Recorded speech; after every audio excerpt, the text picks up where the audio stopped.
All right, so this is my ponytail, see?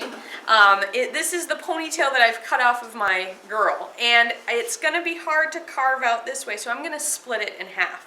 But I'm gonna use this wire, which is a really nice way to have control over a cut. I've keyed my line, so I know I'm gonna cut it down the middle here. I've keyed this with 3 marks here, 2 marks here, 3 marks here, and 1 mark here. And so I'm just gonna make sure that those all line up.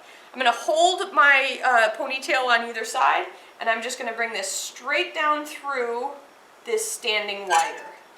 If you don't have access to a standing wire, if you're not here, you could have a pal hold your wire for you, but this one's nice and convenient. Now I have these 2 sections, and it's going to be a whole lot easier to cut away the clay from inside of this than from down this long tube-shaped thing.